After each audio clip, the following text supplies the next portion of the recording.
நம்பிக்கை இல்லைன்னா இந்த உலகத்தில் நாம் நடமாடவே முடியாது. அவநம்பிக்கையோடு இருந்துக்கிட்டு இருந்தால் என்றைக்கும் அவஸ்தை தான். நாம் நம்புறது நடக்குதோ இல்லையோ அது வேறு விஷயம். ஆனால் எதையும் நம்பி தான் நாம் அடி வைக்க வேண்டியிருக்கு. வேறு ஒன்றும் வேணாம், ஒரு லாட்ரி சீட்டு வாங்குகிறோம், அது எங்கே நமக்கு விழப்போகுது அப்படிங்கிற அவநம்பிக்கையோடவா வாங்குகிறோம். பரிசு நமக்கு தான் அப்படிங்கிற நம்பிக்கை உள்ளூர இருக்கிறதுனால தான் அதை வாங்குகிறோம். இருந்தாலும் முடிவு வேறு மாதிரி ஆகிடுது. அதுக்காக மனசு சோர்ந்து போகிறதில்ல, அடுத்த மாதமும் சீட்டு வாங்குகிறோம். இந்த நம்பிக்கை தான் மனித வாழ்க்கைக்கு ஆதாரம். ஒரு கடையில் போய் டீ சாப்பிட்றீங்க, அந்த டீ நல்ல டீ தானா, அதில் விஷம் கலந்துருக்குமா அப்படிங்கிற சந்தேகம் வந்துட்டுதுன்னு வச்சுங்க. அதுக்கப்புறம் அதை எப்படி நீங்கள் சாப்பிட முடியும்? நம்பி தான் சாப்பிட்ணும். ரயில் ஒழுங்காக போய் சேருங்கிற நம்பிக்கை இருக்கிறதுனால தான் அதில் ஏறி உட்காடுறோம். லெட்டர் ஒழுங்காக போய் சேருங்கிற நம்பிக்கை இருக்கிறதுனால தான் பெட்டியில் போடுறோம். சரி, நம்ம கதையெல்லாம் நம்மளோட இருக்கட்டும். மனித நம்பிக்கை எந்த அளவுக்கு உறுதியாகவும் அறிவுபூர்வமாகவும் இருக்கணுங்கிறதுக்கு அலெக்சாண்டர் வாழ்க்கையில் நடந்த ஒரு சம்பவத்தை உதாரணமாக சொல்லலாம். இந்த உலகத்தையே ஜெயிக்கணும்னு புறப்பட்டார் அலெக்சாண்டர். ஒரு கட்டத்தில் அவர் சிட்னஸ் நதி கரைக்கு சேர்ந்தார். அந்த சமயத்தில் அவருக்கு கடுமையான நோய் வந்துட்டுது. அவர் கூடவே வந்திருந்த கிரேக்க வைத்தியர்கள் என்னென்னமோ முயற்சியெல்லாம் பண்ணி பார்த்தாங்க. இருந்தாலும் அலெக்சாண்டருக்கு வந்திருக்கிறது என்ன நோய்ங்கிறத அவங்களால கண்டுபிடிக்க முடியல. ஏன்னா அந்த பகுதியில் உள்ளவங்களுக்கு மட்டுமே அதிகமாக வரக்கூடிய ஒரு வினோதமான நோயாக இருந்தது அது. ஆனால் அவர் இருக்கிற இடம் எதிரியோட இடம், பாரசீக மன்னனோட ஆளுகைக்கு உட்பட்ட இடம். என்ன பண்ணுறது அப்படின்னு எல்லாரும் யோசனை பண்ணாங்க. பாரசீக மன்னனோட அரண்மனையில் இருக்கிற வைத்தியர் வந்தால் இந்த நோயை குணப்படுத்தி விடுவார் அப்படின்னு சொன்னாங்க. இருந்தாலும் எதிரியோட நாட்டில் இருக்கிற வைத்தியரை கூப்பிட்டு எப்படி நம்பி வைத்தியம் பார்க்க சொல்கிறது அப்படின்னு சொல்லி எல்லோரும் தயங்கினாங்க. ஆனால் அலெக்சாண்டர் தயங்கலை. பரவாயில்ல, அழைச்சிட்டு வாங்கன்னு விட்டார். உடனே அவரை போய் அழைச்சிட்டு வந்துட்டாங்க. அவர் வந்தார். அலெக்சாண்டர் உடம்பை பரிசோதனை பண்ணி பார்த்தார். சரி, இதை குணப்படுத்தி விடலாம், பயப்பட வேண்டியதில்லை. ஆனால் இதுக்கு ஒரு மூலிகை ரசம் தயார் பண்ணி கொடுக்கணும். நான் போய் அதை தயார் பண்ணிவிட்டு 2 நாளில் திரும்பி வந்துடுறேன் அப்படின்னு சொல்லிவிட்டு போனார் அந்த வைத்தியர். அதே மாதிரி 2 நாளில் திரும்பி வந்தார் மூலிகை ரசத்தோட. இதுக்கு இடையில் அலெக்சாண்டரோட தளபதிகளில் ஒருத்தர் ரகசியமாக ஒரு எச்சரிக்கை கடிதம் கொடுத்து அனுப்பியிருக்கிறான். அதை வாங்கி என்ன விஷயம்னு பார்த்தார். இப்போ உங்ககிட்ட வந்திருக்கிற எதிரி நாட்டு வைத்தியரை நம்பாதீங்க, அவன் கொண்டுகிட்டு வந்திருக்கிற மூலிகை ரசத்தில் விஷம் கலந்துருக்குது அப்படின்னு அதில் எழுதியிருக்கு. அதை பார்த்தார் அலெக்சாண்டர். இருந்தாலும் கொஞ்சம் கூட அலட்டிக்கலை. வைத்தியர் கொடுத்த மருந்தை வாங்கி கடகடன்னு குடிச்சுட்டு அதுக்கப்புறம் அந்த கடிதத்தில் இருந்த விஷயத்தை அந்த வைத்தியர்கிட்ட சொன்னார். வைத்தியர் திகைச்சு போயிட்டார். தன் மேலே அலெக்சாண்டர் வச்சிருக்கிற நம்பிக்கையை பார்த்து அவருக்கு ரொம்ப வியப்பு. வைத்தியர் உண்மையிலேயே நல்ல மருந்து தான் கொண்டுகிட்டு கொடுத்துருக்கிறார், அதில் விஷம்லாம் எதுவும் கலக்கலை. அதுக்கப்புறம் அலெக்சாண்டர் அந்த வைத்தியரை பார்த்து சொன்னாராம், நம்பிக்கைங்கிற அச்சாணியை ஆதாரமாக வச்சுக்கிட்டு தான் இந்த உலகம் சுற்றிக்கிட்டு இருக்குது. எனக்கு எதிரியாக இருந்தாலும் பாரசீக மன்னர் ரொம்ப பெரியவர். அப்பேற்பட்ட மன்னருடைய அரண்மனை வைத்தியர் தொழில் நேர்மை இல்லாதவராக இருக்க மாட்டார். அப்படி இருந்தால் அவரை அரண்மனை வைத்தியராக வச்சிருக்கவே மாட்டாங்க அப்படின்னு நம்பினேன். என்னுடைய நம்பிக்கை வீண் போகலை அப்படின்னாராம். இதுதான் மானுட நம்பிக்கைங்கிறது. இந்த காலத்துலேயும் இது மாதிரி இந்த மானுட நம்பிக்கையை ரொம்பவும் சாமர்த்தியமாக கையாளுகிற கெட்டிக்காரங்க சில பேர் இருக்கிறாங்க. ஒரு இந்த காலத்து குரு, அவருக்கு ஒரு சிஷ்யன். குரு முன்னாடி அந்த சிஷ்யன் ரொம்ப பணிவாக நின்று, குருவே, உங்கள் கையால் விஷத்தை கொடுத்தாலும் அதை வாங்கி மடமடன்னு குடிச்சிருவேன் அப்படின்னா. உன்னுடைய குரு பக்தியை மெச்சினேன் அப்படின்னார் குரு. அதுக்கு அந்த சிஷ்யன், அப்படி இல்லை குருவே, உங்ககிட்ட சிஷ்யனாக இருக்கிறத விட உங்கள் கையால் விஷத்தை வாங்கி குடிச்சு விடுறது ரொம்ப நல்லது, அதனால தான் அப்படி சொன்னேன் அப்படின்னா.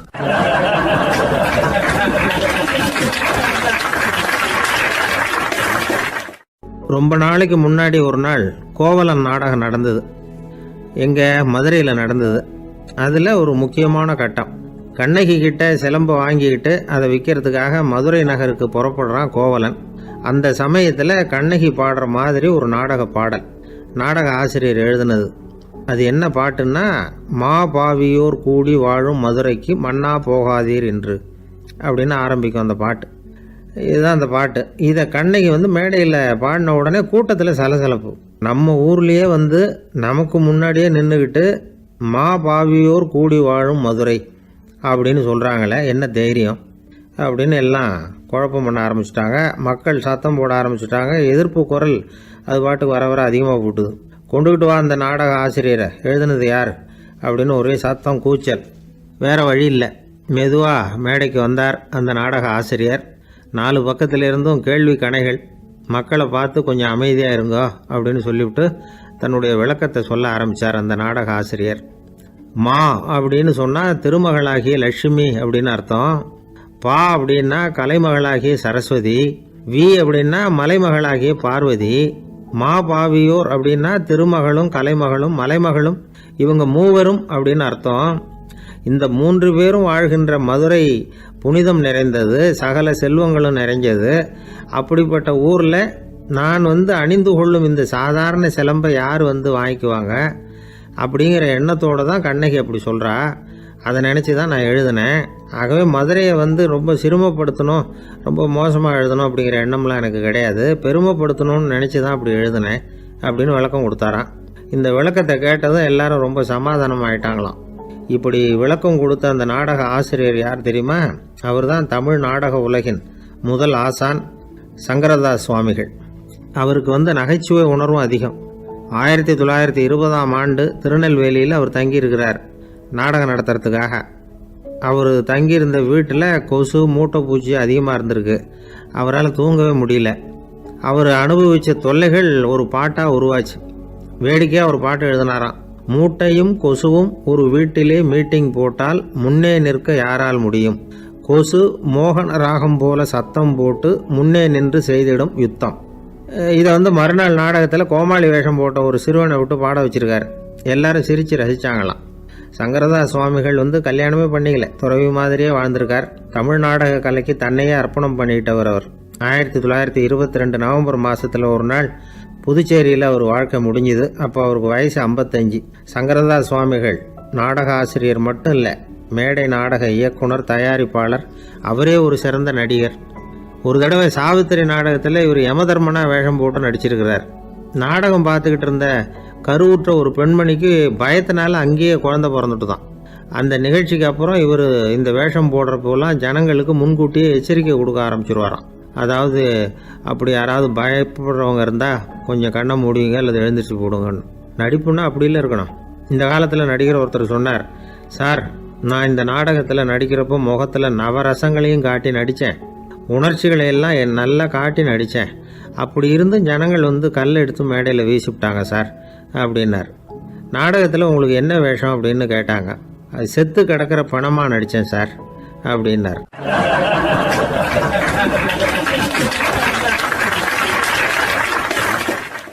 ஒரு குரு, இளம் சீடர்கள் எதிரில் உட்காந்துருக்கிறாங்க. குரு பாடம் நடத்திக்கிட்டு இருக்கிறார். சீடர்களுக்கு ஒரு ஆசை, அதாவது ஒரு முக்கியமான மந்திரத்தை நம்ம குருநாதர்கிட்ட இருந்து கற்றுக்கணும் அப்படிங்கிறது அவங்க ஆசை. அது என்ன மந்திரம்னா, இறந்தவரை உயிர்ப்பிக்கக்கூடிய புனித மந்திரம். அதாவது செத்தவங்களுக்கு மீண்டும் உயிர் உண்டாக்குகிற மந்திரம். குருவே தயவு பண்ணி அந்த மந்திரத்தை எங்களுக்கு உபதேசிக்கணும் அப்படின்னு கேட்டாங்க. அது ரொம்ப ஆபத்தானது, அது என்னத்துக்கு உங்களுக்கு வேண்டாமேன்னாராம் குரு. எங்களுடைய நம்பிக்கை உறுதிப்படுறதுக்காகத்தான் கேட்குறோம், வேற ஒன்றும் இல்லை அப்படின்னாங்களாம் சீடர்கள். பக்குவப்படாத அறிவுங்கிறது ரொம்ப ஆபத்தானது அப்படின்னாராம் குரு. இது சீடர்களுக்கு புரியல. அது எப்படிங்க பக்குவப்படாத அறிவு ஆபத்தானதுன்னு சொல்கிறீங்க, அப்படின்னா என்ன அப்படின்னு கேட்டிருக்காங்க சீடர்கள். குரு அதுக்கு விளக்கம் கொடுத்தாராம். அந்த மந்திரத்தை எப்போ பயன்படுத்தணுங்கிறது முக்கியம். அதை அறியக்கூடிய ஞானம் ஏற்படுகிற வரைக்கும் அதை தெரிஞ்சுக்காமல் இருக்கிறது தான் நல்லது, இல்லைன்னா ஆபத்துன்னாராம். ஆனால் அந்த சீடர்கள் அதை கேட்குற மாதிரி இல்லை, ரொம்ப பிடிவாதம் பண்ண ஆரம்பிச்சுட்டாங்க. சரி வாங்க சொல்கிறேன்னார் குரு. எல்லாரும் வந்தாங்க. அந்த புனித மந்திரத்தை அவங்களுக்கு ரகசியமாக உபதேசம் பண்ணார். உபதேசம் பண்ணிவிட்டு அவங்களுக்கு எச்சரிக்கையும் கொடுத்தார். இந்த மந்திரத்தை நல்லா ஆராய்ச்சி பார்த்ததுக்கு அப்புறம் தான் உச்சரிக்கணும், அவசரப்பட்டு எதுவும் செஞ்சிடக்கூடாது அப்படின்னு ஒரு தடவைக்கு பல தடவை எச்சரிக்கை கொடுத்தார். சரின்னு சொல்லிவிட்டு அவங்கெல்லாம் மந்திரத்தை கற்றுக்கிட்டு எழுந்திரிச்சு போயிட்டாங்க. ஒரு நாள் அந்த சீடர்கள் எல்லாம் மணற்பாங்கான இடத்துல அப்படியே நடந்து போயிட்டு இருக்கிறாங்க. ஒரு பாலைவன பகுதி மாதிரி ஒரு இடம். அங்கே ஒரு இடத்துல எலும்புகள் குவியலாக கிடந்தது. உடனே இந்த சீடர்கள் முன்ன பின்ன யோசிக்காம, தியானமும் பண்ணாம அந்த மந்திரத்தோட பயனை சோதிச்சு பார்க்கணும் அப்படின்னு நினச்சிக்கிட்டு அந்த மந்திரத்தை உச்சரிக்க ஆரம்பிச்சிட்டாங்க. அவ்வளவுதான். உடனே என்னாச்சு தெரியுமா? அந்த எலும்புகள் எல்லாம் ஓநாய்களாக மாறி அவங்கள துரத்த ஆரம்பிச்சுட்டுது. சீடர்கள் எல்லாம் தலைதெறிக்க ஓட ஆரம்பிச்சிட்டாங்க. ஓநாய்களும் விடலை, அவங்கள துரத்தி பிடிச்சி கடிச்சு கொதற ஆரம்பிச்சுட்டுது. அப்போ தான் அந்த சீடர்களுக்கு குரு சொன்ன அறிவுரையோட அர்த்தம் புரிஞ்சுது. பக்குவப்படாத அறிவு ஆபத்தானது அப்படிங்கிறது. அதனால் இதிலேருந்து நாம் தெரிஞ்சுக்க வேண்டியது என்னென்னா, நாம் நம்ம அறிவை வளர்த்துக்கிட்டால் மட்டும் போதாது, அந்த அறிவை எப்போ எப்படி பயன்படுத்தணும் அப்படிங்கிற பக்குவமும் நமக்கு வரணும். அப்போ தான் வாழ்க்கை நல்லபடியாக அமையும். இல்லைன்னா இடைஞ்சல் தான். இந்த காலத்தில் சில சின்ன பிள்ளைங்களுக்கே அறிவு ரொம்ப பக்குவப்பட்டிருக்குங்கிறத உணர முடியுது. ஒரு சின்ன பையன் பள்ளிக்கூடத்தில் மார்க் லிஸ்ட் கொடுத்தாங்க, வாங்கிக்கிட்டு அவசரமாக வீட்டுக்கு ஓடினான். எதிரில் வந்த ஒருத்தர் கேட்டார், என்ன அவசரம், ஏன் இப்படி வேகமாக ஓடுறேன்னார். எங்கள் அம்மா கிட்ட அடி வாங்கணும், அதுக்காக தான் ஓடுறேன்னா. அடி வாங்கிறதுக்கா இவ்வளவு அவசரம்னார் அவர். அப்படி இல்லைங்க, நான் போகிறதுக்குள்ளே எங்கள் அப்பா வீட்டுக்கு வந்துட்டாருன்னா அவர்கிட்ட அடி வாங்க வேண்டியிருக்கும், அதை அவாய்ட் பண்ணுறதுக்காக இப்படி ஓடுறேன் அப்படின்னு நானும் அந்த பையன்.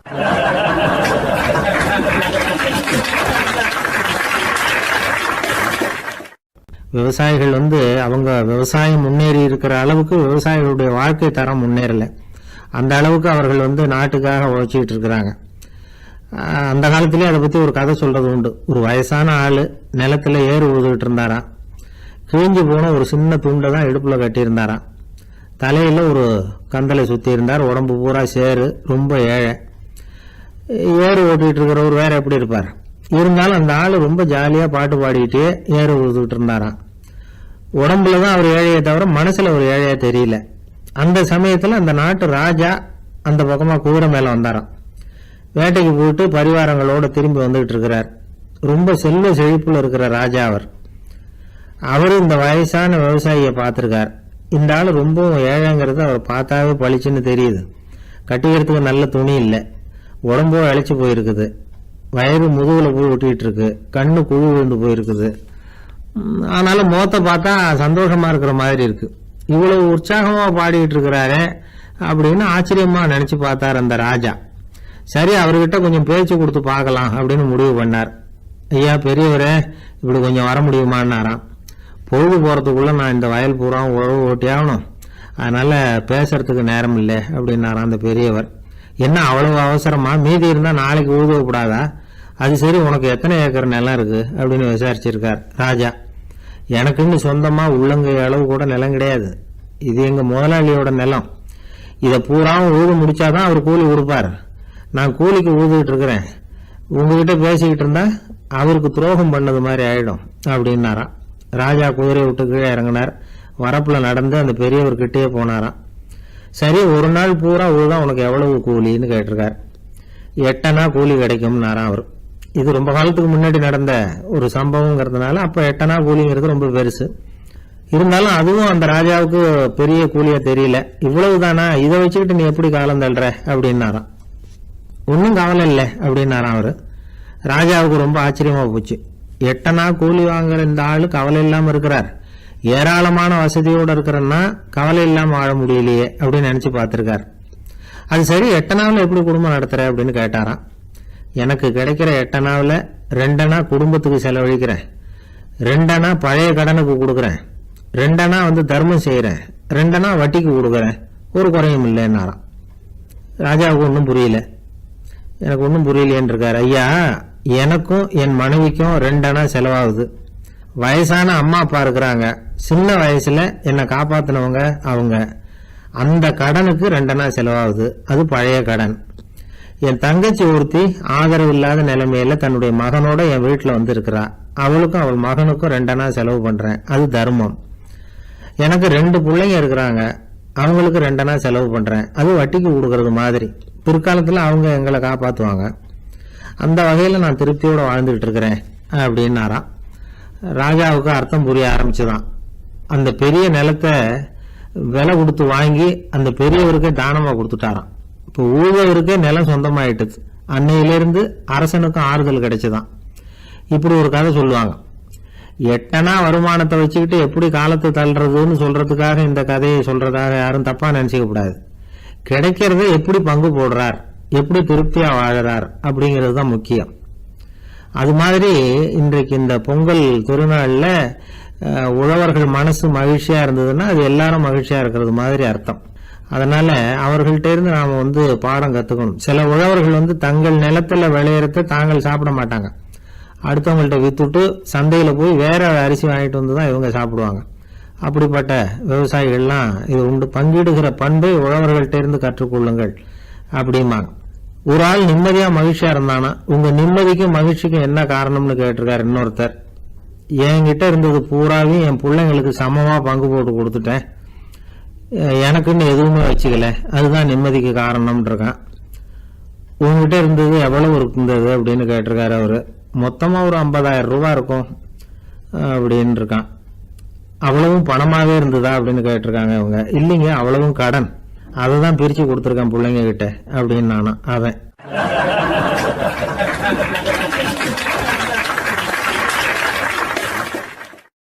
ஒரு ஜென் துறவி, அவருக்கு ரொம்ப வயசாயிட்டுது, கடைசி காலம்.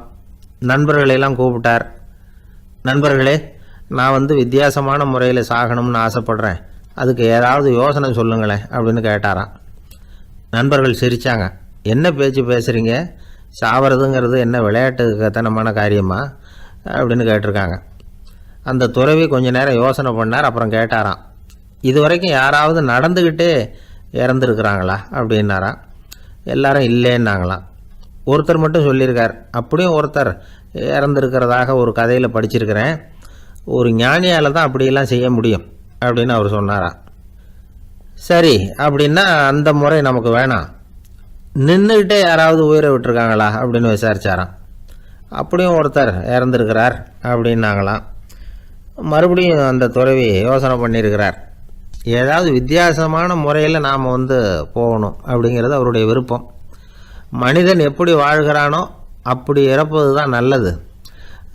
சரி, யாராவது தலைகீழாக யோகம் செய்யும் நிலையில் இறந்துருக்கிறாங்களா அப்படின்னு விசாரித்தாராம். நண்பர்கள் சிரித்தாங்க. தலைகீழாக நின்னபடி இறந்ததாக நாங்கள் கேள்விப்பட்டதே இல்லை, அது முடியாத காரியம் அப்படின்னு இருக்காங்க. இப்போ அந்த துறவிக்கு திடீர்னு உற்சாகம் வந்துட்டுது. உடனே எழுந்திரிச்சார், தலைகீழாக நின்னார், அப்படியே உயிரை விட்டுட்டார். அவ்வளோதான். அந்த மடாலயத்தில் ஒரே குழப்பம், எப்படி அவரை கீழே இறக்கி படுக்க வைக்கிறது அப்படின்னு புரியல. இப்படி உயிர் விடுறதை பற்றி அவங்க இது வரைக்கும் கேள்விப்பட்டதும் இல்லை. உண்மையிலேயே இவர் இறந்து தான் போனாராங்கிறதும் தெரியல. சோதித்து பார்த்தாங்க, இதய துடிப்பு, நாடி துடிப்பு எல்லாம் நின்று போயிருந்தது. இவர் எப்போவும் இப்படி தான், என்ன பண்ணுறது இப்போது அப்படின்னு சொல்லி எல்லாரும் குழம்பிக்கிட்டு இருக்கிற சமயத்தில் ஒரு பெரியவர் யோசனை சொன்னார். இந்த துறவியோட மூத்த சகோதரி பக்கத்து மடாலயத்தில் இருக்கிறாங்க, அவங்கள இங்கே அழைச்சிட்டு வந்தால் ஏதாவது வழி கிடைக்கும் அப்படின்னார். அந்த அம்மாவுக்கு 90 வயசு. அழைச்சிட்டு வந்தாங்க. ஒரு குச்சியை ஊன்றிக்கிட்டு அப்படியே மெதுவாக நடந்து வந்தாங்க. தம்பி, தலைகீழாக நின்று உயிர் விட்டு இறக்கிறத பார்த்தாங்க. தம்பின்னு கூப்பிட்டு பார்த்தாங்க, ஒன்றும் காணோம். உடனே என்ன பண்ணாங்க, தன்னுடைய கைத்தடியால் தம்பியோட உடலை ஒரு தட்டு தட்டினாங்க. ஏப்பா, சாகிறப்பவும் உன்னுடைய குறும்புத்தனத்தை விடலையா, இப்படியாடா சாகிறது, ஒழுங்காக செத்து தொலை அப்படின்னாங்களாம். அவ்வளவுதான். உடனே அந்த துறவி திரும்பி நேராக நின்னார். அக்கா, கோவப்படாத, நான் ஒழுங்காக சாகிறேன், எப்படி செத்தா என்ன, எல்லாம் எனக்கு ஒன்று தான் அப்படின்னு சொல்லிவிட்டு அப்படியே தரையில் படுத்து உயிரை விட்டாராம். அதுக்கப்புறம் அந்த அம்மா கோலை கையில் எடுத்துக்கிட்டு அப்படியே திரும்பி கூட பார்க்காம அவங்க பாட்டுக்கு போயிட்டாங்களாம். மரணத்தை ஒரு விளையாட்டாக ஆக்கிய அந்த துறவிக்கு வாழ்க்கையே ஒரு விளையாட்டாக தான் இருந்திருக்குது. எந்த நோக்கமும் இல்லாமல் செயல்படுறதுன்னா என்னங்கிறதும் அவருக்கு தெரிஞ்சிருக்குது. பயனை எதிர்பார்க்காம பணி செய்து வாழ்ந்து மறைந்த மகான் அவர். தம்முடைய தொழிலை விளையாட்டு போல செய்ய தெரிஞ்சவருக்கு வாழ்க்கையே ஒரு விளையாட்டாக மாறிடும். எல்லாமே விளையாட்டாகி விடுகிற போது மரணமும் விளையாட்டாகிவிடும் அப்படிங்கிறது தான் அந்த தத்துவம். ஆனால் அதுக்கு முன்னாடி உங்களுக்குள்ளே இருக்கிற உண்மையான நடிகனை நீங்கள் அடையாளம் கண்டுபிடிக்கணும். நீங்கள் நடிக்க வேண்டியதே இல்லை, நீங்கள் ஏற்கனவே நடிச்சுக்கிட்டு தான் இருக்கிறீங்க. நீங்கள் இந்த உண்மையை தெரிஞ்சுக்கணும், அவ்வளவுதான். இதுதான் ஞானிகளுடைய கருத்து. வாழ்க்கையை சரியாக புரிஞ்சுக்கிட்டால் எல்லாமே நடிப்புங்கிறது புரியும். கல்யாண பத்திரிக்கை அனுப்பியிருந்தேனே, ஏன்டா வரலன்னு கேட்டான் ஒருத்தன். வந்திருந்தேனே அப்படின்னானா இவன். டேய், ஏன்டா போய் சொல்கிற, நான் பத்திரிக்கையே உனக்கு அனுப்பலையே அப்படின்ட்டுருக்கான் அவன். அதுக்கு இவன் சொன்னானா, பத்திரிக்கை அனுப்புனேன்னு நீ போய் சொல்கிறப்போ கல்யாணத்துக்கு வந்தேன்னு நான் போய் சொல்லக்கூடாதா அப்படின்னானா.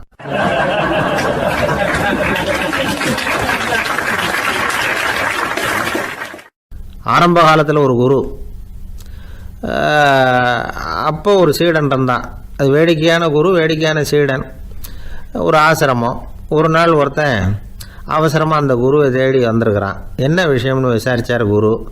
உங்கள் சீடர் என்னை அடிச்சுட்டார் அப்படின்னு புகார் பண்ணானா அந்த ஆள். குரு சீடனை கூப்பிட்டார். அடிச்சே அந்த ஆளை அப்படின்னு கேட்டாரான்.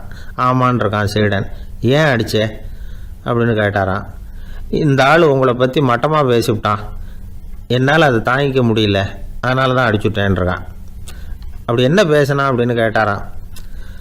உன்னுடைய குருநாதர் இப்போல்லாம் அர்த்தமில்லாமல் பேச ஆரம்பிச்சுட்டார் அப்படின்னு சொல்லிவிட்டான், அதனால தான் அடிச்சுட்டேன் அப்படின்னு நானான். அதுக்காக அடித்தே அப்படின்னாரான். நான் அதுக்காக அடிக்கலை குருவே, இப்போல்லாம் நீங்கள் அர்த்தம் இல்லாமல் பேசுகிறதாக அவன் சொல்கிறான். அப்படின்னா இதுவரைக்கும் நீங்கள் அர்த்தத்தோடு பேசினதாகத்தானே அர்த்தம், அது தப்பு தானே, அதனால தான் அடித்தேன் அப்படின்னு நானான். ஒரு பெரியவர் உட்கார்ந்துருக்கிறார். அவரை சுற்றி அவருடைய தோழர்கள் உட்கார்ந்துருக்கிறாங்க. ஏதோ ஒரு முக்கியமான செய்தியை அவர் அவங்களுக்கு சொல்லிகிட்டு இருக்கிறார். அவங்களும் ஆர்வமாக கேட்டுக்கிட்டு இருக்கிறாங்க. இந்த சமயத்தில் யாரோ ஒரு ஆள் வேகமாக அங்கே வர்றார். வர்ற வேகத்திலேயே எனக்கு ஏதாவது உதவி செய்யுங்க அப்படின்னு கேட்டுக்கிட்டே வர்றார். கேட்குறது உதவி, ஆனால் குரல் மிரட்டுறது மாதிரி இருக்குது, அதட்டி கேட்குறது மாதிரி இருக்குது. இதை கேட்டதும் அந்த பெரியவர் ஆத்திரப்படலை, ஆனால் அவரை சுற்றி இருந்தவங்க ஆத்திரப்பட்டாங்க. இதை பெரியவர் கவனித்தார். கொஞ்சம் அமைதியாக இருங்கன்னார். வந்தவரை கூப்பிட்டார். அவருக்கு சில பொருள்களை கொடுத்தார். என்னங்க இப்போ உங்களுக்கு மகிழ்ச்சி தானே அப்படின்னார். அப்படின்னு அலட்சியமாக அவர் சொல்கிறார். நான் உங்களை நல்ல முறையில் நடத்தினேன்னா அப்படின்னு கேட்குறாரு அவர் மறுபடியும். அதெல்லாம் ஒன்றும் இல்லை அப்படின்னு சொல்லி அவர் சொல்லிகிட்டு இருக்கிறாரு. குரலில் கடுமை குறையில. சுற்றி இருந்தவங்களால இதை பொறுத்துக்க முடியல. கோபத்தோடு அவரை நோக்கி நெருங்க ஆரம்பித்தாங்க. பெரியவர் அவங்களையெல்லாம் தடுத்து நிறுத்தினார். வந்தவரை வாங்க என்னோட அப்படின்னு சொல்லி அழைச்சிட்டு போனார். வீட்டுக்கு போனார். அங்கே போனதும் இன்னும் சில பொருள்களை எடுத்து அவர்கிட்ட கொடுத்தார். இப்போ திருப்தி தானே, நான் உங்ககிட்ட நல்ல முறையில் நடந்துக்கிட்டேனா அப்படின்னார். அவர் முகம் இப்போ தான் கொஞ்சம் மலர்ந்தது. ரொம்ப நன்றி, இறைவன் உங்கள் குடும்பத்துக்கு எல்லா நன்மைகளையும் செய்வான் அப்படின்னு சொன்னார். இதே வார்த்தைகளை என்னுடைய தோழர்கள்கிட்டே சொல்லிட்டீங்கன்னா அவங்க கோபம் தணிஞ்சிரும், வர முடியுமான்னார். கண்டிப்பாக வர்றேன் அப்படின்னாரு. மறுநாள் காலையில் அந்த இடத்துக்கு வந்தார். அதே மாதிரி சொல்லிவிட்டு அவர் போயிட்டார். தோழர்கள்லாம் ரொம்ப வியப்போடு பெரியவரை பார்த்தாங்க. அந்த பெரியவர் தான் நபிகள் நாயகம். அவர் சொன்னார், ஒருத்தன் ரொம்ப ஆசையாக ஒரு ஒட்டகத்தை வளர்த்துக்கிட்டு வந்தான். ஒரு நாள் அந்த ஒட்டகம் கயத்தை அறுத்துக்கிட்டு ஓடி போயிட்டுது. அக்கம் பக்கத்தில் இருக்கிறவங்கெல்லாம் அந்த ஒட்டகத்தை பிடிக்கிறதுக்கு முயற்சி பண்ணாங்க. அதை துரத்திக்கிட்டு ஓடினாங்க. ஒட்டகம் தாறுமாறாக ஓட ஆரம்பிச்சிது. இந்த சமயத்தில் ஒட்டகத்தை வளர்த்தவன் அங்கே ஓடி வந்தான். நீங்கள் அதை ஒன்றும் செய்ய வேணாம், விட்டுருங்க, அதோட சுபாவம் எனக்கு நல்லா தெரியும், அதை சுலபமாக என்னோடய வழிக்கு கொண்டுட்டு வந்துட முடியும், நான் பார்த்துக்கிறேன், விட்டுருங்க அப்படின்னா. எல்லாரும் விலைக்கு போயிட்டாங்க. இவன் என்ன செஞ்சான் தெரியுமா? கொஞ்சம் புல்லை கையில் எடுத்துக்கிட்டு அந்த ஒட்டகத்தை நெருங்கினான். அவ்வளவுதான். அது ஓடி இவன் காலடியில் உட்காந்துக்கிட்டது. செல்லமாக அதை அப்படியே தடவி கொடுத்தான். முதுகில் ஏறி உட்காந்துக்கிட்டான். அது பாட்டுக்கு சாதுவாக நடந்து போகுது. இந்த கதையை நபிகள் நாயகம் தம்முடைய தோழர்களுக்கு சொல்கிறார். ஒட்டகத்தை மட்டும் இல்லை, சில மனிதர்களையும் கூட சில விதத்தில் அணுகி தான் அவர்களை சீர்திருத்த வேண்டியிருக்குது அப்படிங்கிறத அவங்களுக்கு உணர்த்தினார். இது ஒரு அழகான உளவியல் அணுகுமுறை. சில குடும்ப தலைவர்கள் கூட இந்த ஒட்டகம் மாதிரி நடந்துக்கிறது உண்டு, அப்புறம் அடங்கி போகிறதும் உண்டு. ஒரு குடும்ப தலைவர் காலையில் எழுந்திரிச்சதுலேருந்து சத்தம் போட்டு கத்திக்கிட்டு இருப்பார். பக்கத்தில் இருந்தவங்கெல்லாம் ஓடி போய் சமாதானம் பண்ணி பார்த்தாங்க.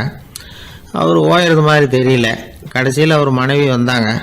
நீங்கள் எல்லாம் விலைக்கு போயிடுங்க, அவர் சுபாவம் எனக்கு தெரியும், நான் பார்த்துக்கிறேன் அப்படின்னாங்க. சரின்னு எல்லோரும் போயிட்டாங்க. சாயந்தரமாக பார்க்குறாங்க, அவர் சத்தம் இல்லாமல் ஒரு மூலையில் உட்காந்துருக்கிறார், ரொம்ப சாதுவா. ஆச்சரியமாக இருந்தது. என்னம்மா பண்ணீங்கன்னு கேட்டாங்க. அது ஒன்றும் இல்லைங்க, ஒரு வேளை சாப்பாட்டை நிறுத்தினேன், பட்டினி போட்டேன், அவ்வளவுதான் அப்படின்னாங்க அந்த அம்மா.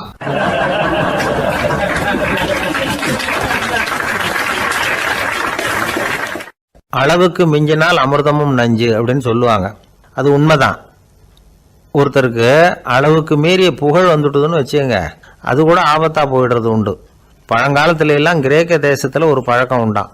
அதாவது யாராவது ஒருத்தரை நாடு கடத்தணும்னா அதுக்கு ஒரு வழி உண்டு. அதாவது ஒருத்தரை நாடு கடத்தணும்னு மக்கள் விரும்புகிறாங்கன்னு வச்சுங்களேன், அவர் பேரை ஒரு மண்பாண்ட ஓட்டுச்சில்லில் எழுதி அதை ஒரு குறிப்பிட்ட பொது இடத்துல போட்டுற வேண்டியது, அவ்வளவுதான்.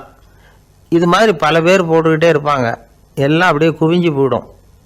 அந்த ஓட்டாஞ்சில்லு குவியலில் யாருடைய பேர் அதிகமாக இருக்குதோ அந்த நபரை ஒரு 10 ஆண்டுகள் நாடு கடத்தி விடுவாங்க. இது அந்த ஊர் வழக்கமாக. ஒரு நாள் அந்த குவியலுக்கு பக்கத்தில் ஒரு ஆள் நின்றுக்கிட்டு இருக்கிறான். அவன் கையில் ஒரு ஓட்டாஞ்சில்லு வச்சுருக்கிறான். அதில் யாரோட பேரையோ எழுதணும், எழுதி அந்த இடத்துல போடணுங்கிறது அவன் ஆசை. ஆனால் அவன் படிக்காதவன், அதனால் எழுத தெரியல. யாராவது அந்த வழியாக வர்றாங்களான்னு பார்த்துக்கிட்டே நின்றுக்கிட்டு இருந்தான். ஒரு பெரியவர் வந்துக்கிட்டு இருந்தார். அவர்கிட்ட ஓடினான். கையில் இருந்த மண்பாண்ட சில்லை கொடுத்தான். ஐயா, இதில் ஒரு பேர் எழுதி கொடுங்களேன்னா அந்த பெரியவர் அதை வாங்கி கையில் வச்சுக்கிட்டு, என்ன பேர் எழுதணும் சொல்லு அப்படின்னா இவன் சொன்னான், அரிஸ்டைடிஸ் அப்படின்னு எழுதுங்க அப்படின்னா. இதை கேட்டதும் அந்த பெரியவருக்கு அதிர்ச்சி. ஏன்னா அவர் தான் அரிஸ்டைடிஸ், தத்துவ மேதை அரிஸ்டைடிஸ் அவர். இருந்தாலும் நான் தான் அதுங்கிறத காட்டிக்காமல் அந்த ஆளுகிட்ட கேட்டார். அது சரிப்பா, அரிஸ்டைடிஸுங்கிற பேரை எழுத சொல்கிற, அவர் உனக்கு என்ன கெடுதல் பண்ணார், அவர் பேரை இதில் எழுத சொல்கிறியே அப்படின்னு கேட்டிருக்கார். அதுக்கு இவன் சொன்னானா, அவர் எனக்கு எந்த கெடுதலும் பண்ணலை, அவரை நான் பார்த்தது கூட இல்லை அப்படின்ட்டுருக்கான். அப்புறம் எதுக்காக அவரை நாடு கடத்தணும்னு நீ ஆசைப்படுற அப்படின்னு கேட்டிருக்கார். இப்போ அந்த ஆள் சொல்கிறான், அரிஸ்டைடஸை பற்றி எல்லாரும் பேசுகிறாங்க, அவர் ரொம்ப நல்லவர், அவர் ஒரு பெரிய அறிவாளிங்கிறாங்க, அவர் ஒரு பெரிய வள்ளல், பேரறிஞர், இப்படி எல்லாரும் சொல்கிறத கேட்டு கேட்டு எனக்கு ரொம்ப அழுத்து போயிட்டுது, அதனால தான் வெறுப்பாயிட்டேன் அப்படின்னு நானும். இதிலேருந்து என்ன தெரியுது, நாம் நல்லவனாக இருக்கிறதுல ஒன்றும் இடைஞ்சல் இல்லை. ஆனால் நம்மளை நல்லவன் நல்லவன் எல்லாரும் சொல்ல ஆரம்பிச்சிட்டாங்கன்னு வச்சுக்கோங்க, அப்போ இடைஞ்சல் ஆரம்பம்னு அர்த்தம். எதுவுமே அளவுக்கு மிஞ்சி போகாமல் பார்த்துக்க வேண்டியது ரொம்ப அவசியம். அளவுக்கு அதிகமாக ஆசைப்படாதவங்களில் ஆப்ரஹாம் லிங்கனும் ஒருத்தரான். அவர் ஒரு தடவை தன்னுடைய நண்பர்கள்கிட்ட பேசிக்கிட்டு இருந்தாராம். ஒருத்தர் கேட்டிருக்கார், ஒரு மனுஷனுக்கு கால்கள் எவ்வளோ உயரம் இருக்கணும் அப்படின்னு கேட்டாராம். இதுக்கு ஆப்ரஹாம் லிங்கன் சொன்னாராம், அது என்ன, இடுப்புலேருந்து தரையை தொடுற அளவுக்கு உயரம் இருந்தால் போதும் அப்படின்னாராம்.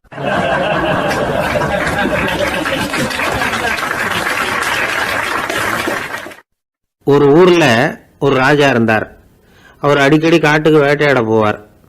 சில நண்பர்களையும் கூட அழைச்சிக்கிட்டு போவார். காட்டுக்கு போனதும் ஆளுக்கு ஒரு பக்கமாக போய் வேட்டையாடுவாங்க. சாயந்தரமாக திரும்பி வருவாங்க.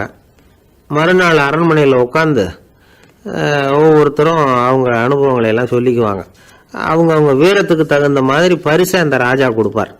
இது மாதிரி ஒரு தடவை எல்லாரும் வேட்டைக்கு போயிட்டு திரும்பி வந்ததும் உட்காந்து பேச ஆரம்பிச்சிருக்கிறாங்க.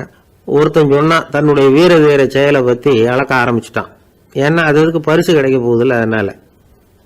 அவன் என்ன சொன்னான் தெரியுமா, அரசே, நேற்றுக்கு காட்டில் என்ன ஆச்சு தெரியுமா, எனக்கு நேராக ஒரு சிங்கம் வாயை திறந்துக்கிட்டு வந்துட்டுது, நான் பயப்படவே இல்லை.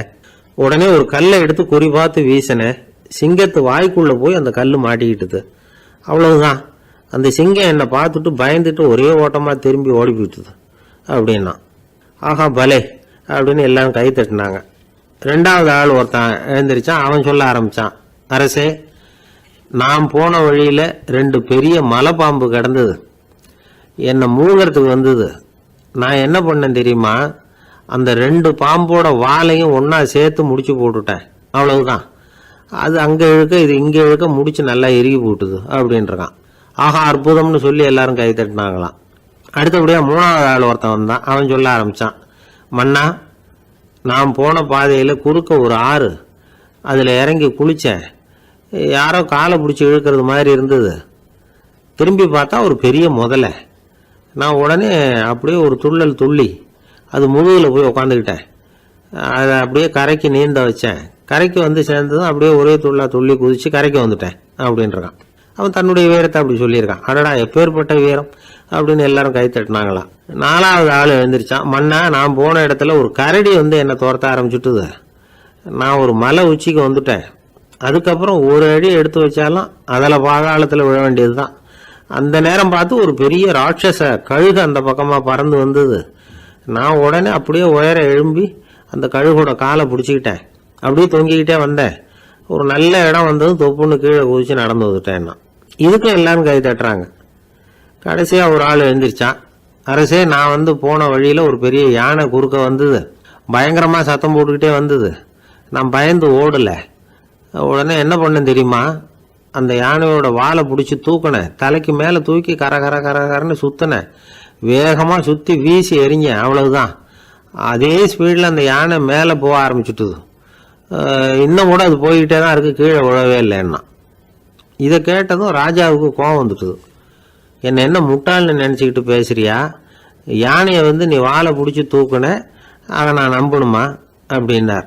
உடனே இவன் பணிவாக பதில் சொன்னான். அரசே, ஒரு சிங்கத்து வாயில் கல் மாட்டிக்கிட்டதை நம்புறீங்க, மலைப்பாம்பு வாழை பிடிச்சி முடிச்சு போட்டதை நம்புறீங்க, முதல்ல முதுகில் சவாரி பண்ணதையும் நம்புறீங்க, கழுகு காலை பிடிச்சிக்கிட்டு பறக்கிறதையும் நம்புறீங்க. அப்படி நம்புறப்ப நான் சொன்னதை மட்டும் நம்பக்கூடாதா அப்படின்னு கேட்டானான். பொய் சொன்னவங்கெல்லாம் தலையை தொங்க போட்டுக்கிட்டாங்களாம். ராஜா அவங்கள பார்த்து சொன்னாராம், நீங்கள் எல்லாரும் என்னை முட்டாளாக்கி இருக்கிறீங்க. கடைசியாக பேசின இவன் தான் எனக்கு உண்மை எது பொய் எதுங்கிறத புரிய வச்சிருக்கிறான். இவன் தான் உண்மையான தைரியசாலி அப்படின்னு சொல்லி அவனுக்கே பரிசையெல்லாம் கொடுத்து பாராட்டினாராம். இப்படி ஒரு கதை. உண்மையை நிலைநாட்டுகிறவன் தான் உண்மையான வீரன் அப்படிங்கிறத இதிலிருந்து நாம் புரிஞ்சுக்கணும்.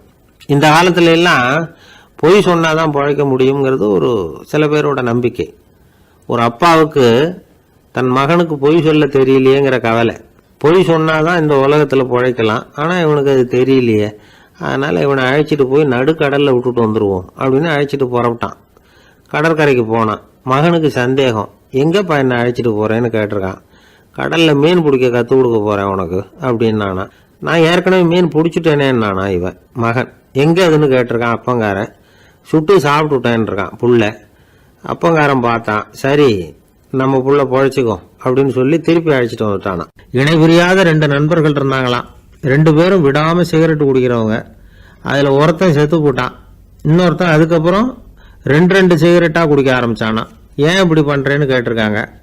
நான் ஒரு சிகரெட்டு தான் குடிக்கிறேன், செத்து போன என்னுடைய ஃப்ரெண்டு இருக்கானே செத்து போனவன், அவனுக்காக இன்னொரு சிகரெட்டு குடிக்கிறேன் அப்படின்னு நானா.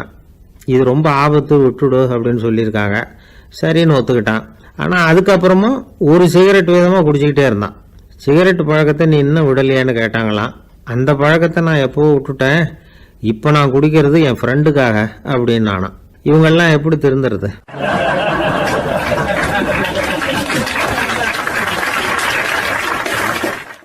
ஒரே ஒரு ஊரில் ஒரு ராஜா இருந்தார். அவர் பேரில் மக்களுக்கு ரொம்ப மரியாதை. அவ்வளவு நல்லா ஆட்சி புரிஞ்சுக்கிட்டு வந்தார். அவருக்கு வயசாயிட்டுது. அதனால் ஒரு நாள் அமைச்சரை கூப்பிட்டார். இதை பாருங்கள், எனக்கு வயசாயிட்டுது, அதனால் இந்த அரச பொறுப்பையெல்லாம் நீங்கள் ஏற்றுக்குங்க அப்படின்னார். அதுக்கப்புறம் ராணியை கூப்பிட்டார். வா, நாம் இனிமேல் இங்கே இருக்க வேணாம், காட்டுக்கு போய் தவம் பண்ணலாம் அப்படின்னு கூப்பிட்டார். இந்த செய்தி மக்களுக்கு அறிவிக்கப்பட்டது. மக்கள் உடனே கூட்டமாக அரண்மனைக்கு வர ஆரம்பிச்சிட்டாங்க. மன்னரை போய் பார்க்குறாங்க. அரசே, தாங்கள் வந்து எங்களுக்கு தந்தை மாதிரி. நீங்கள் காட்டுக்கு போயிட்டால் நாங்கள்லாம் இங்கே எப்படி இருக்க முடியும்? எங்களுக்கெல்லாம் எந்த துன்பமும் இல்லாமல் பார்த்துக்கிட்டு வர்றீங்க. இது மாதிரியான ஒரு அரசாட்சி இல்லைன்னா மக்கள் வந்து வாழ்ந்து என்ன பயன் அப்படின்னாங்க. இருந்தாலும் என்ன பண்ணுறது, வயசாயிட்ட காரணத்தினால இந்த முடிவுக்கு வர வேண்டியிருக்குது அப்படின்னாரா ராஜா. அப்படின்னா நீங்கள் காட்டுக்கு போக வேணாம், நாங்கள் போகிறோம். நாங்கள் அங்கே போய் தவம் பண்ணுறோம், வழிபாடு பண்ணுறோம். கடவுள் வருவார், அவர்கிட்ட வரம் வாங்கிட்டு வந்துடுறோம் அப்படின்னாங்களாம். அப்படி சொல்லிவிட்டு உடனே எல்லாரும் காட்டுக்கு போனாங்க. நாட்டு மக்கள் எல்லாரும் ஒட்டு மொத்தமாக வந்து காட்டில் உட்காந்துக்கிட்டு தவம் பண்ணுறதை பார்த்தார் கடவுள். உடனே புறப்பட்டு வந்தார். எல்லாரும் இப்படி வந்து உட்காந்துருக்கிறீங்களே, என்ன வேணும் உங்களுக்கு அப்படின்னு கேட்டார். உடனே மக்கள் எல்லாரும் ஒரு குரலில் சொன்னாங்க, சுவாமி, எங்கள் மன்னன் ரொம்ப நாளைக்கு நல்லபடியாக இருக்கணும். அவர் வந்து மகிழ்ச்சியாகவும் உடல் நலத்தோடும் இருந்தால் தான் நாங்கள் அமைதியாக வாழ முடியும் அப்படின்னாங்க. சரி, அதுக்கு என்ன செய்யணும் அப்படின்னார் ஆண்டவன். எங்கள் மன்னருக்கு இன்னும் ஒரு 100 வருஷம் ஆயுளை கொடுங்க அப்படின்னாங்க. அவ்வளவு தானே, சரி அப்படியே ஆகட்டும் அப்படின்னு சொல்லிவிட்டு ஆண்டவன் போயிட்டார். மக்கள் மகிழ்ச்சியோடு திரும்பி வந்தாங்க. மன்னா, கடவுள் வரம் கொடுத்துட்டார், நீங்கள் 100 வருஷம் வாழ போகிறீங்க அப்படின்னாங்க. இதை கேட்டதும் ராணி ராஜாவை வணங்கி, நான் தவம் செய்ய போகிறேன் அப்படின்னு புறப்பட்டாங்க. உடனே மக்கள் என்ன நினச்சாங்க தெரியுமா? ஐயோ, நாம் ராஜாவுக்கு மட்டும்தானே நீண்ட ஆயுள் வேணும்னு வரம் வாங்கினோம், ராணிக்கு வாங்கலையே, அதுதான் கோபத்தில் புறப்பட்டாங்க போல இருக்கு அப்படின்னு நினச்சி வருத்தப்பட்டாங்க. ஆனால் ராணி நினச்சது அது இல்லை. ராணி போய் தவம் பண்ணாங்க, கடவுள் காட்சி கொடுத்தார். இவங்க கேட்குறாங்க, சுவாமி ராஜாவுக்கு மட்டும் 100 வருஷம் ஆயுள்னு வரம் கொடுத்துட்டீங்க, அப்படின்னா குடிமக்களும் 100 வருஷம் இருக்கணும். இப்படிப்பட்ட குடிமக்கள் இல்லைன்னா அப்படிப்பட்ட அரசன் இருந்து என்ன பிரயோஜனம் அப்படின்னாங்களாம். ஆண்டவன் பார்த்தார், சரி அவங்களும் 100 வருஷம் வாழ்வாங்க, அது மட்டும் இல்லை நீயும் 100 ஆண்டு காலம் வாழ வரமளிக்கிறேன் அப்படின்னு சொல்லிவிட்டு மறைஞ்சிட்டார். இதில் ஆண்டவன் வர்றதும் மறையிறதும் முக்கியம் இல்லை. இதில் கவனிக்க வேண்டியது ஆள்கிறவனின் விசால மனம், குடிமக்களின் விசால மனம், ஆள்கிறவன் மனைவியினுடைய விசால மனம். இப்படி ஒரு நாடு இருந்துட்டுதுன்னா எப்படி இருக்கும் வாழ்க்கை நினச்சி பாருங்கள். அதனால தான் பெரியவங்கள்லாம் சொல்கிறாங்க, இதய வாசல் திறந்தே இருக்கணும், இதயத்தின் கதவுகளை மூடாதீங்க அப்படின்னு சொல்லுவாங்க. என்கிட்ட ஒருத்தர் சொன்னார், என்னுடைய இதய வாசல் எப்பவும் திறந்தே தான் இருக்குதுன்னார். எதனால் அப்படி சொல்கிறீங்க அப்படின்னு கேட்டோம். டாக்டரே சொல்லிவிட்டார், என்னுடைய இதயத்தில் ஒரு ஓட்டை இருக்குது அப்படின்னு, வால்வு சரியில்லையா அப்படிங்கிறார்.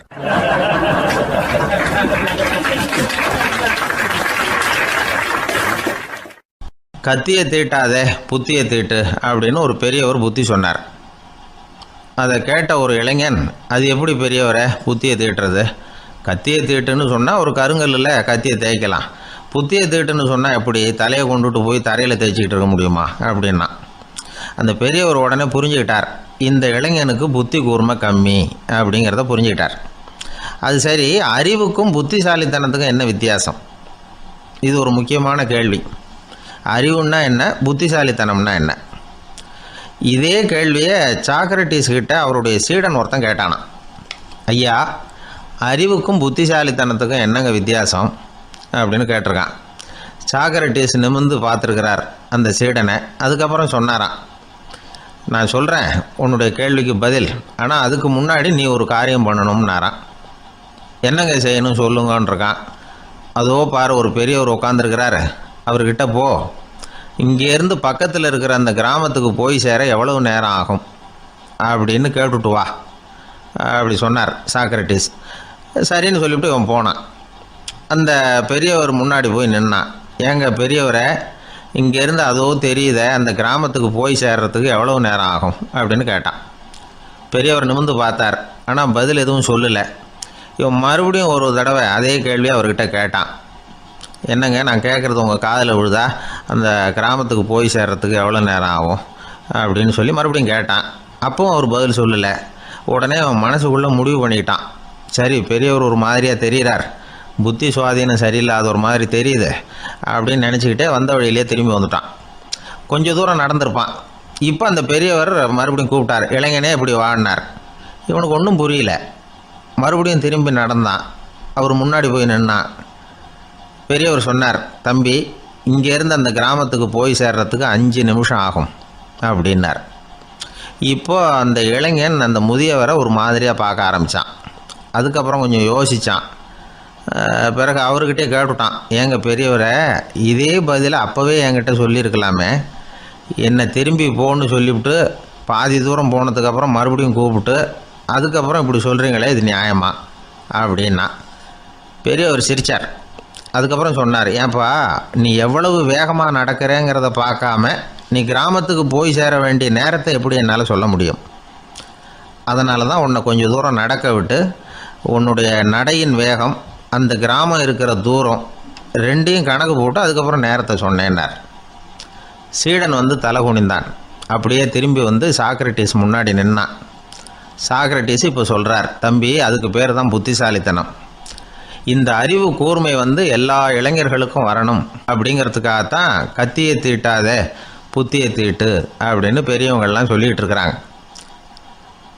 புத்தியை தீட்டுறவங்கெல்லாம் வாழ்க்கையில் அறிவாளியாகிறாங்க, தீட்டாதவங்க கோமாளியாகிறாங்க.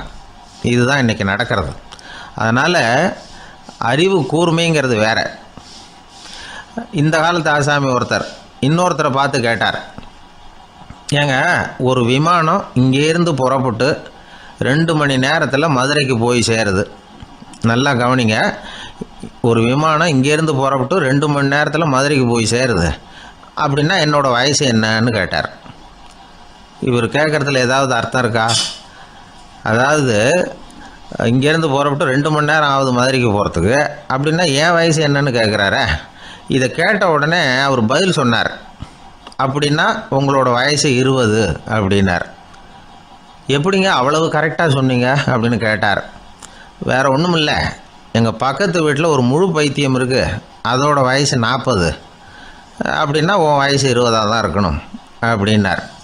அரை பைத்தியம்னு முடிவு பண்ணிக்கிட்டார். அதனால் வாழ்க்கையில் அறிவு கூர்மைங்கிறது ரொம்ப அவசியம். அந்த புத்திசாலித்தனம் இருக்கிறவங்க வாழ்க்கையில் வெற்றி பெறுவது நிச்சயம். வாழ்க்கையில் ரொம்பவும் அடிபட்டு அல்லல் போட்டுக்கிட்டு இருக்கிற ஒருத்தர் வந்தார். மனசு ரொம்பவும் நொந்து போய் பேசினார். இந்த உலகத்தில் மனுஷனாக பிறந்ததை விட மாடாக பிறந்திருக்கலாம் சார் அப்படின்னார். திடீர்னு வந்து என்கிட்ட இப்படி சொன்னால் அதுக்கு நான் என்னங்க பண்ண முடியும் அப்படின்னேன். உங்ககிட்ட வரணும்னு தோணுச்சு, அதனால் வந்தேன் அப்படின்னார். சரிங்க, இப்படி ஒரு யோசனை வந்ததுக்கு என்ன காரணம் அப்படின்னு சொல்லி அவர்கிட்ட கேட்டேன். அதுக்கு அவர் சொன்னார், என் பையனுக்கு வேலை தேடுறேன் கிடைக்கல, பொண்ணுக்கு மாப்பிள்ளை தேடுறேன் கிடைக்கல, வீடு கட்டுறதுக்கு கடன் கேட்குறேன் கிடைக்கல. மாடாக பிறந்திருந்தா இது மாதிரி கவலையெல்லாம் கிடையாதுல்ல, பேசாமல் வைக்கோலை தின்னுக்கிட்டு அசை போட்டுக்கிட்டே கடந்து விடலாமே அப்படின்னார் அலட்சியமாக. அதுக்கப்புறம் தான் அவர் சொன்ன கருத்தை நானும் கொஞ்சம் அசை போட ஆரம்பித்தேன் மனசுக்குள்ளே. இப்போது இயற்கையை பொறுத்த வரைக்கும் அது நாம் எல்லாரும் மகிழ்ச்சியாக வாழணும் அப்படின்னு தான் விரும்புது. விலங்குகள், பறவைகள், தாவரங்கள், அப்புறம் மற்ற உயிரினங்கள் எல்லாமும் நல்லபடியாக இருக்கணும் அப்படிங்கிறது தான் இயற்கையோட விருப்பம். அதில் ஒன்றும் சந்தேகம் இல்லை. இயற்கையோட அமைப்பை கொஞ்சம் கவனித்து பார்த்தா அதை நாம் நல்லா புரிஞ்சுக்கலாம். இருந்தாலும் இந்த ஆள் சொன்னதை கேட்ட பிறகு தான் ஒரு முக்கியமான வேறுபாடு புரிஞ்சுது. அதாவது இந்த உலகத்தில் உள்ள முக்கியமான பிரச்சனைகள் 6. அந்த 6 பிரச்சனைகளும் ஆடு மாடுகளுக்கு கிடையாது, மரம் செடி கொடிகளுக்கு கிடையாது. ஆனால் மனுஷன் அந்த 6 பிரச்சனைகளையும் சந்திக்க வேண்டியிருக்கு. சரி, அந்த 6 பிரச்சனைகள் என்னென்ன தெரியுமா? முதல்ல இந்த ஆடு மாடுலாம் நமக்குன்னு சொந்தமாக ஒரு வீடு இல்லையே அப்படின்னு கவலைப்பட்டுக்கிட்டு இருக்கிறதில்ல. ஆனால் மனிதனுக்கு வீடு தேவைப்படுது. இது ஒரு வித்தியாசம். இப்போ 2வது பிரச்சனை என்னென்னா ஆடை பிரச்சனை. ஒரு கோழியோ சேவலோ நாம் போட்டுக்கிறதுக்கு ஒரு சட்டை இல்லையே அப்படின்னு கவலைப்படுறதில்ல. ஆனால் மனுஷனுக்கு அந்த கவலை உண்டு. சரி, இப்போ 3வது என்னென்னு பார்த்தா கல்வி பிரச்சனை. ஒரு பசுமாடு கவலையோடு நின்றுக்கிட்டு இருக்கு அப்படின்னு வச்சுக்குவோம். நீங்கள் அதுக்கிட்ட போய் ஏன் பசுமாடை கவலையோடு நின்றுக்கிட்டு இருக்கிற அப்படின்னு கேட்குறீங்க. என் கண்ணுக்குட்டிக்கு எல்கேஜியில் இடம் கிடைக்கல, டொனேஷன் கொடுக்கறதுக்கு கையில் பணமும் கிடையாது, சிபாரிசுக்கு யாரை பிடிக்கிறதுன்னு தெரியல, இப்படியா சொல்லிகிட்டு இருக்கோம். அதுக்கு அந்த கவலையெல்லாம் கிடையாது. ஆனால் மனிதனுக்கு அந்த கவலை உண்டு. 4வது என்னென்னு பார்த்தீங்கன்னா வேலைவாய்ப்பு பிரச்சனை. வேலை கிடைக்கலையே அப்படின்னு வேப்ப மரம் கவலைப்படுறதில்ல, ஆனால் மனுஷன் கவலைப்படுறான். 5வது என்னென்னு பார்த்தா கல்யாண பிரச்சனை. எருமை மாடு பசு மாடு எல்லாம் பொண்ணுக்கு மாப்பிள்ளை தேடிட்டாலே இது பேப்பரில் மணமகன் தேவை அப்படின்னு விளம்பரமாக கொடுக்குது, அதெல்லாம் கிடையாது. 6வது என்னென்னு பார்த்தீங்கன்னா பணம் சம்பந்தமான பிரச்சனை. ஆடு மாடுலாம் பணத்தை சேமிக்கணும்னோ ஏதாவது நிதி நிறுவனத்தில் முதலீடு பண்ணணும்னோ நினச்சிக்கிட்டு இருக்கிறதில்ல. பணத்தை எப்படி காப்பாற்றுறது அப்படிங்கிற கவலையும் அதுகளுக்கு கிடையாது. குதிரை வந்து குளம்போடு பிறக்குது, அதனால் அது காடு மேடெல்லாம் கவலை இல்லாமல் தெரியலாம். ஆடு வந்து உடம்புல ரோமத்தோடு பிறக்குது, அதனால் அது குளிரை பற்றி கவலைப்பட வேண்டிய அவசியம் இல்லை. ஆனால் மனுஷனை பார்த்திங்கன்னா அவன் தான் ஒன்றுமில்லாமல் பிறக்கிறான். ஏன் இந்த பாகுபாடு அப்படின்னு கேட்டால் இதை பற்றி கொஞ்சம் சிந்தித்து பார்க்கணும். அதாவது இந்த சந்தேகத்தை ஒரு பெரியவர்கிட்டையும் கேட்டேன். அவர் சொன்னார் இதுக்கு பதில். அவர் இதே கேள்வியை இயற்கை கிட்ட கேட்டாராம். இயற்கை பதில் சொல்லிச்சான். வேறு யாருக்கும் கொடுக்காத ஒரு வலுவான கருவியை, ஒரு பவர்ஃபுல் வெப்பன் மனுஷனுக்கு கொடுத்துருக்குறேன்னு, அந்த கருவியை உபயோகப்படுத்தி அந்த 6 பிரச்சனையை மட்டும் இல்லை 6 கோடி பிரச்சனைகள் இருந்தாலும் அதையெல்லாம் சமாளிக்கலாம். அது கருவி என்ன தெரியுமா? அதுதான் 6வது அறிவு. அதை உபயோகப்படுத்தினா காலுக்கு செருப்பு தயார் பண்ணிக்கலாம், குளிருக்கு போர்வை தயார் பண்ணிக்கலாம், என்ன வேணும்னாலும் செய்யலாம் அப்படின்னு இயற்கை பதில் சொல்லிச்சான். அதனால் நாம் செய்ய வேண்டியது என்னென்னா இயற்கையை முதல்ல சரியாக புரிஞ்சுக்கணும். இயற்கையின் படைப்பையே நாம் வந்து சரியாக புரிஞ்சுக்கிறது இல்லையா, அதுதான் வேதனை. இந்த கதையை கேளுங்க. இப்போ நகரத்திலேருந்து ஒரு ஆள் கிராமத்துக்கு வந்தான். அங்கே ஒரு சிறுவன் மாடு மேய்ச்சிக்கிட்டு இருந்தான். நகரத்து ஆள் சொன்ன எவ்வளோ அழகான பசு. அது சரி, இதுக்கெல்லாம் ஏன் கொம்பு இல்லைன்னா? இதுக்கு அந்த பையன் பதில் சொன்னான். பசுமாட்டுக்கு கொம்பு இல்லாததுக்கு பல காரணங்கள் உண்டு. கண்ணுக்குட்டியாக இருந்தால் கொம்பு இருக்காது. பசு வளர்ந்து பெருசானதுக்கு அப்புறம் தான் கொம்பு முளைக்கும், இது ஒரு காரணம். சில சமயம் வளர்கிற கொம்பை எடுத்து விடுறது உண்டு, அது ஒரு காரணம். ஆனால் இதுக்கு ஏன் கொம்பு இல்லைன்னு கேட்குறீங்க? அதுக்கு என்ன காரணம்னா, இது பசு இல்லை, குதிரை அப்படின்னானா.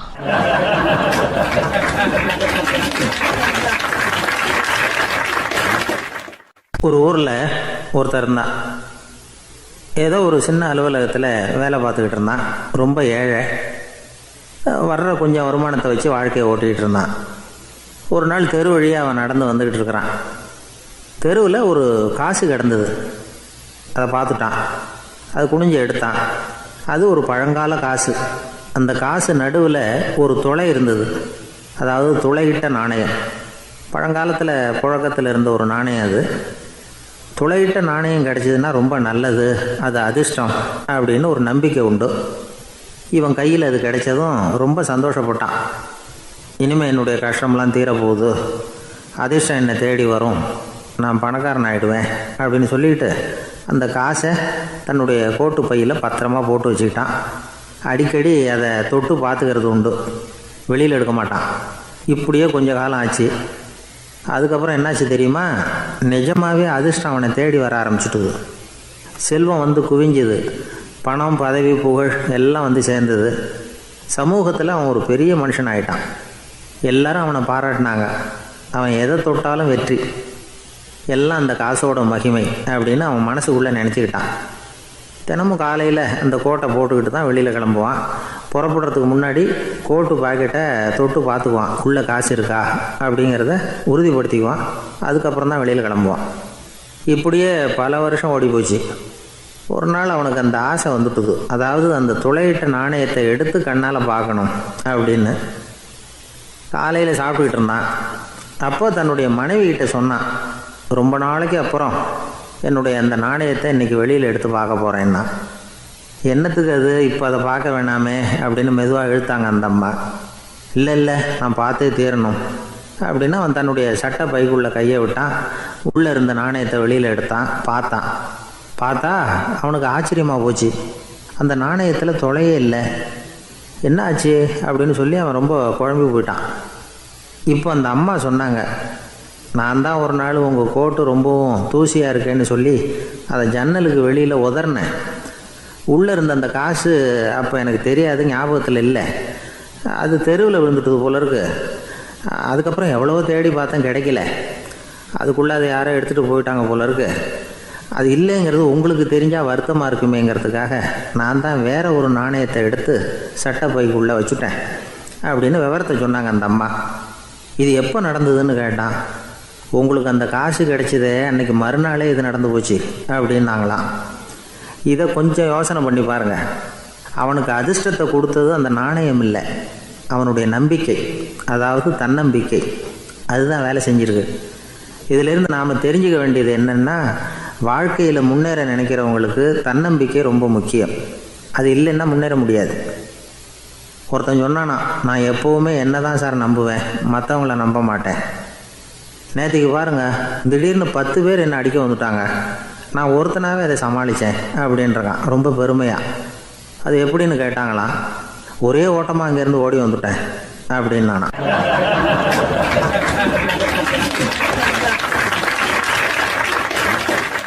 ஒரு பள்ளிக்கூடம் வகுப்பு நடந்துக்கிட்டு இருக்கு. ஆசிரியர் பாடம் நடத்திக்கிட்டு இருக்கிறார்.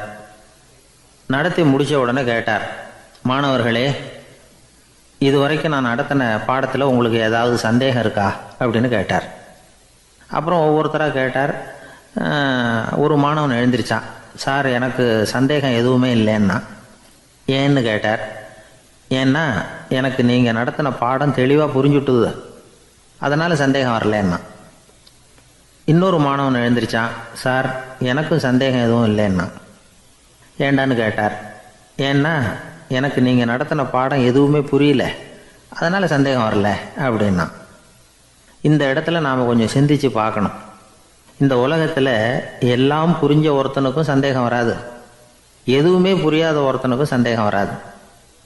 அறகுறையாக புரிஞ்சுக்கிட்டவன் இருக்கான் பாருங்க, அவனுக்கு தான் அடிக்கடி சந்தேகம் வரும். ஆக மாணவர்களை இந்த 3 வகையாக பிரிக்கலாம். அதே மாதிரி தான் மனிதர்களையும் 3 வகையாக பிரிக்கிறாங்க ஆன்மீகவாதிகள். ஒரு ஆன்மீக பெரியவர் என்ன சொல்கிறார் தெரியுமா? இந்த உலகத்தில் 3 வகையான மனிதர்கள் இருக்கிறாங்களாம். முதல் வகை எப்படி தெரியுமா? இவங்களுக்கு எதையும் தெரிஞ்சுக்கணுங்கிற அவசியமே கிடையாது. ஏன்னா அவங்களுக்கு எல்லாமும் தெரியும். இவங்க ஞானத்தின் முழு வடிவாக இருக்கிற காரணத்தினால அவங்களுக்கு எந்த சந்தேகமும் இல்லை, எந்த கேள்விகளும் கிடையாது. இந்த நிலையில் இருக்கிறவன் கிருஷ்ணன். எல்லாத்துக்கும் விட தெரிஞ்சுக்கிட்ட நிலையில் அவன் விடையாக மாறிவிட்டான் அப்படின்னு சொல்லுவாங்க. 2வது நிலையில் இருக்கிறவன் அர்ஜுனன். இவனுக்கு எப்போ பார்த்தாலும் கேள்விதான், சந்தேகம்தான். பதில் சொல்ல சொல்ல அவனுக்கு இருக்கிற சந்தேகமும் அதிகமாகிக்கிட்டே இருக்கும், குறையவே குறையாது. அர்ஜுனன் மாதிரி உள்ளவங்க எப்பவும் கேள்வி கேட்டுக்கிட்டே இருப்பாங்க. ஒரு கேள்விக்கு விட கிடைச்சுட்டுன்னு வைங்க, உடனே இன்னொரு கேள்வி அவங்ககிட்ட இருந்து வரும். கிருஷ்ணனுடைய நிலை எப்படின்னா அது கேள்விகளே அற்ற ஒரு நிலை. அர்ஜுனனுடைய நிலை எப்படின்னா அது கேள்விகளை தவிர வேறு எதுவும் அற்ற ஒரு நிலை. இவங்களை தவிர இன்னொரு ஆள் இருக்கிறான், அவனுக்கும் கேள்விகள் அற்ற ஒரு நிலை தான். அவன் யாருன்னா துரியோதனன். இவனுக்கு தெரிஞ்சுக்கணுங்கிற எண்ணமே சுத்தமாக கிடையாது. ஆவலே இல்லைங்கிறதுனால அதை புரிஞ்சுக்கணுங்கிற அவசியமும் இல்லை. அதனால் அவனுக்கு கேள்விகள் அற்ற ஒரு நிலையில் அவன் இருந்துக்கிட்டு இருக்கிறான். எல்லா பதிலும் தெரிந்து கொண்ட நிலையில் கிருஷ்ணனும் கேள்விகள் அற்ற நிலையில் இருக்கிறான்.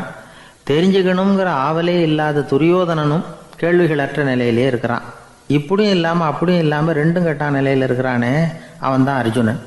அதனால் பெரியவங்கள்லாம் என்ன சொல்கிறாங்கன்னா, இந்த உலகத்தில் அர்ஜுனன்களாக இருக்கிறவங்க ஒன்று துரியோதனனாக மாறிடணும், இல்லைன்னா கிருஷ்ணனாக மாறிடணும். இதை தவிர வேறு வாய்ப்பு இல்லை. துரியோதனன் மாதிரி உள்ளது விலங்கு நிலை, கிருஷ்ணன் மாதிரி உள்ளது தெய்வ நிலை. அர்ஜுனன் விலங்காகவும் ஆக முடியல, தெய்வமாகவும் ஆக முடியல.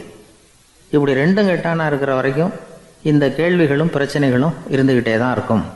இதுதான் பெரியவர்கள் சொல்லுகிற அனுபவ உண்மை.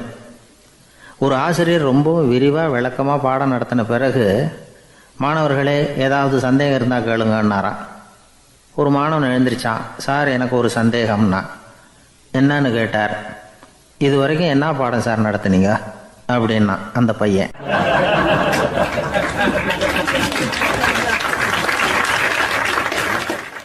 ஒரு ஊரில் ஒரு மன்னர் இருந்தார். ஒரு நாள் அவருடைய அரசவைக்கு ஒரு ஓவியன் வந்தான். அவன் சீனா தேசத்திலிருந்து வந்தவன், தாவோ சிந்தனையாளன். அவன் அங்கே மன்னர் முன்னாடி நிற்கிறான். யாரும் செய்ய முடியாத ஒரு காரியத்தை என்னால் செய்ய முடியும்னா. இவன் இப்படி சொன்னதை கேட்டதும் ஏற்கனவே அங்கே இருந்த அரசவை ஓவியன் ஒருத்தனுக்கு கோபம் வந்துட்டுது. இதோ பாரு, இப்படிலாம் பேசக்கூடாது, நான் வேணும்னா உன்னுடைய சவாலை ஏற்றுக்கிறேன் அப்படின்னா. நாம் 2 பேரும் ஓவியம் தீட்டுவோம், அதை பார்த்துட்டு நம்ம 2 பேரில் யார் சிறந்த ஓவியன் அப்படிங்கிறத மன்னரே தீர்மானம் செய்யட்டும், என்ன சொல்கிற அப்படின்னு கேட்டான் அவன். அவனும் சரின்னு ஒத்துக்கிட்டான். போட்டி ஆரம்பமாச்சு. அரசர் அவங்களுக்கு 2 சுவர்களை ஒதுக்கி கொடுத்தார்.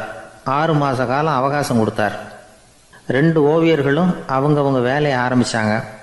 இரவு பகலாக வேலை செய்ய ஆரம்பிச்சுட்டாங்க. 6 மாதம் முடிஞ்சது. அரசர் பார்த்தார்.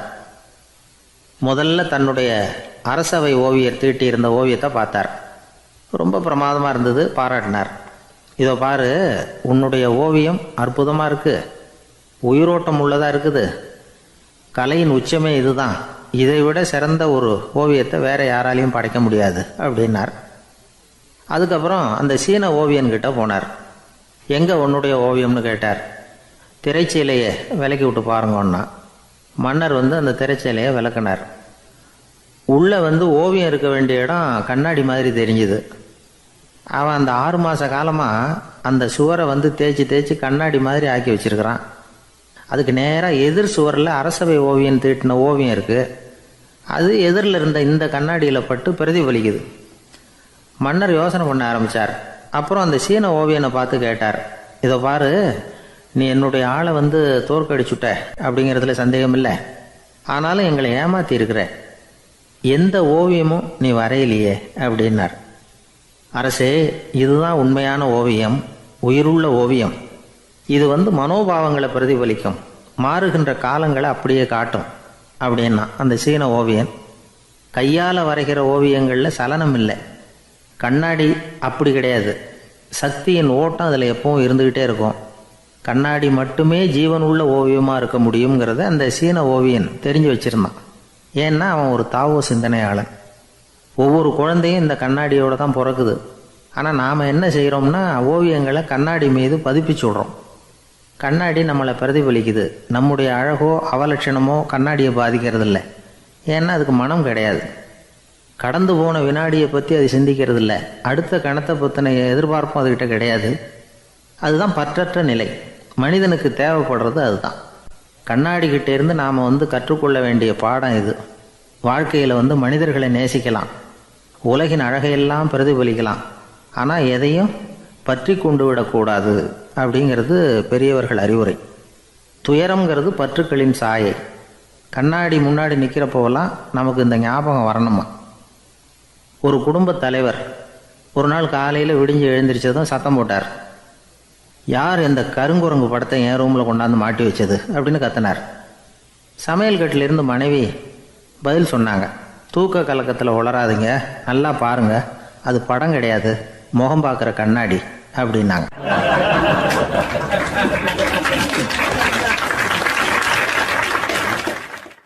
தானத்தில் சிறந்தது எது அப்படின்னு ஒரு கேள்வியை கேட்டு தானத்தில் சிறந்தது நிதானம் அப்படின்னு அதுக்கு ஒரு பதிலும் சொல்கிறவங்க உண்டு. நிதானம் ரொம்ப அவசியம்.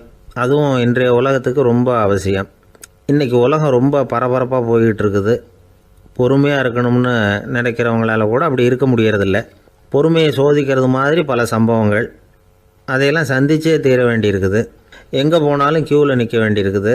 எங்கே போனாலும் காத்துக்கிட்டு இருக்க வேண்டியிருக்கு. ஆஃபீஸ்லேயோ வீட்லேயோ கூட நீங்கள் நிதானமாக பொறுமையாக நடந்துக்க தெரியலன்னா உங்களுக்கு சிடுமூஞ்சி, முசுடு இப்படிலாம் பேர் வச்சுருவாங்க. அது உங்களுக்கு தேவையா? சரி, வாழ்க்கையில் பொறுமைசாலின்னு பேர் வாங்கிறதுக்கு என்ன வழி? முதல் பாயிண்ட், நீங்கள் நினைக்கிறது, எதிர்பார்க்கறது, செய்கிறது எல்லாமே 100% கரெக்டாக நடக்கணும்னு ஆசைப்படக்கூடாது. எதுவாக இருந்தாலும் அதில் ஓரளவுக்கு தவறு நடக்கலாம் அப்படிங்கிறத எதிர்பார்த்தே இருக்கணும். ஓரளவுக்கு அதை அனுமதிக்கணும். ஒரு நண்பரை 6 மணிக்கு ஒரு இடத்துக்கு வர சொல்லியிருக்கிறீங்க. 6 மணிக்கு அவர் வரலை. உடனே பொறுமை இழந்து நடந்துக்கக்கூடாது. ஒரு 10 நிமிஷம் டிலே ஆகலாம். ஒரு வர்ற வழியில் பஸ்ஸு கூட ஏதாவது டிராஃபிக்கில் மாட்டியிருக்கலாம். அதெல்லாம் எதிர்பார்த்தே கொஞ்சம் காத்திருக்கிறதுல ஒன்றும் தப்பு இல்லை. சில சமயம் டிலே ஆகிறது கூட நல்லதாக முடியும். ஒரு பஸ்ஸை தவற விட்டுட்டு ஐயோ கொஞ்சம் ஒரு 2 நிமிஷம் முன்னாடி வந்திருந்தா பிடிச்சிருக்கலாமே அப்படின்னு தவிச்சிக்கிட்டு இருப்பாங்க சில பேர். அடுத்தபடியாக வர்ற பஸ்ஸு நேரடியாக நீங்கள் போக வேண்டிய இடத்துக்கே கொண்டு போய் விடுற பஸ்ஸாக கூட இருக்கலாம். அது உங்களுக்கு முன்னாடி தெரியாதுல்ல. சில நெருக்கடியான சூழ்நிலைகளை தமாஷா எடுத்துக்கிறதுக்கு பழகிக்கணும். சில இடங்களுக்கு போகிறப்ப காத்திருக்கிறதுக்கு நம்ம மனசை தயார்படுத்திக்கிட்டே போகணும். ஒரு ரயிலுக்கோ பஸ்ஸுக்கோ அல்லது விமானத்துக்கோ கப்பல் பிரயாணத்துக்கோ போகிறப்போ அங்கே போய் நீங்கள் மணிக்கணக்கில் கூட காத்துக்கிட்டு தான் இருக்கணும். புறப்படுற நேரம் கூட மாறலாம். நீங்கள் போய் சேர்ந்ததும் அது உடனே புறப்படணும்னு கட்டாயமாக என்ன? அது மாதிரி சமயத்தில் படிக்கிறதுக்குன்னு சில சுவாரஸ்யமான புத்தகங்களையும் கையில் எடுத்துக்கலாம். உங்களை சுற்றி எவ்வளவோ சுவாரஸ்யமான சம்பவங்கள் நடந்துக்கிட்டு இருக்குதுல்ல, அதையெல்லாம் வேடிக்கை பாருங்கள். எதுக்காக காத்துக்கிட்டு இருக்கிறோமோ அந்த காரியத்தில் உண்மையாகவே நமக்கு ஒரு அக்கறை இருந்தால் நமக்கு போர் அடிக்காது. சில கோயில்களில் பார்த்துருப்பீங்க, தரிசனத்துக்காக பக்தர்கள் நாள் கணக்கில் காத்துக்கிட்டு இருப்பாங்க. அவங்களெலாம் அழுத்துக்கிறது இல்லை. ஆண்டவனை தரிசிக்கணுங்கிற உண்மையான அக்கறை இருக்கிறதுனால அவங்களுக்கு போர் அடிக்கிறது இல்லை. ஆனால் சில சினிமா தியேட்டரில் கூட பார்க்கலாமே, சினிமா கியூ கூட அப்படி தான். சாயந்தரம் 6 மணி ஆட்டத்துக்கு காலம்பரம் 6 மணிக்கே போய் கூட காத்துக்கிட்டு இருப்பாங்க. அவங்களுக்கெல்லாம் போர் அடிக்காது. படம் பார்க்குற ஆர்வம். இன்னொரு முக்கியமான விஷயத்தை நாம் பழக்கப்படுத்திக்கணும். லிவ் ஃபார் தி மூமெண்ட் அப்படிங்கிறாங்க நிபுணர்கள். ரொம்ப பேர் எப்படின்னா அடுத்தபடியாக நடக்க போகிற விஷயத்திலேயே கவனமாக இருப்பாங்க. அந்த நினைப்புலேயே இந்த நிமிஷத்தை பொறுமை இல்லாமல் கழிப்பாங்க. ஒருத்தர் இருக்கார், அவர் எப்படின்னா ஆஃபீஸ் முடியறதுக்குள்ளேயே சார் 5 மணிக்கெல்லாம் ரெடியாக இருங்க, நாம் அந்த ஹோட்டலில் போய் டிஃபன் சாப்பிட்ணும் அப்படின்னு 4 மணிலேருந்து சொல்லிகிட்டு இருப்பார். 4:55 பரபரப்பாக ஓடி வருவார். 2 பேரும் புறப்படுவோம், ஹோட்டலுக்கு போவோம், சாப்பிட்டுக்கிட்டு இருப்போம். அப்படி சாப்பிட்டுட்டு இருக்கிறப்பே சார் சாப்பிட்டு முடித்ததும் நேராக ஒரு ஜவுளி கடைக்கு போகிறோம் அப்படிம்பார். பரபரக்க சாப்பிட்டு முடிப்பார், புறப்படுவார். ஜவுளி கடையில் அவசரமாக சீக்கிரம் பில் போடுங்க சார், சினிமாவுக்கு நேரம் ஆகிடும்பார். சினிமா தியேட்டரில் உட்காந்து அடுத்தபடியாக எங்கே டின்னர் சாப்பிட்றதுன்னு யோசனை பண்ணிகிட்டு இருப்பார். ராத்திரி படுக்கையில் விழுந்ததுக்கு அப்புறமும் நாளைக்கு காலையில் எழுந்திரிச்சதும் அதை பண்ணணும் இதை பண்ணணும்னு திட்டம் போட்டுக்கிட்டே இருப்பார். அதாவது எப்போவும் அடுத்த நிமிஷம், அடுத்த நாள், அடுத்த வாரம், அடுத்த வருஷம், இதுதான் அவங்க சிந்தனை. இந்த நிமிஷம் என்ஜாய்மெண்ட்டை அவங்க இழந்துடுறாங்களாம். அதனால தான் வாழ்நாள் பூரா பொறுமையின்மை, அவஸ்தை, அல்லல். அதனால் நாம் எல்லோரும் வாழ்க்கையில் நிதானமாக இருக்கிறதுக்கு கற்றுக்கணுமா. அதுக்காக இந்த நிதானத்துக்கு வேறு விதமான அர்த்தம் பண்ணிக்கக்கூடாது. ஒருத்தர் அப்படித்தான் ஒரு தடவை அவருடைய குதிரை காணாமல் போயிட்டு தான். அதுக்காக அவர் கவலைப்படலை, நிம்மதியாக இருந்தார், சந்தோஷமாக இருந்தார். என்ன சார் இது, உங்கள் குதிரை திருட்டு போயிட்டுதுங்கிறீங்க, நீங்கள் கவலைப்படாமல் இருக்கிறீங்களே அப்படின்னு கேட்டாங்களாம். அதுக்கு அவர் சொல்லியிருக்கார், நல்ல வேளை சார், கட்டியிருந்த குதிரை காணாமல் போயிருக்குது. நான் அது மேலே உட்காந்துருக்கிற சமயம் அது காணாமல் போயிருந்ததுன்னா, திருட்டு போயிருந்ததுன்னா நானும் சேர்ந்தில் காணாமல் போயிருப்பேன் அப்படின்னாராம். எவ்வளவு நிதானமான ஆள் பாருங்கள்.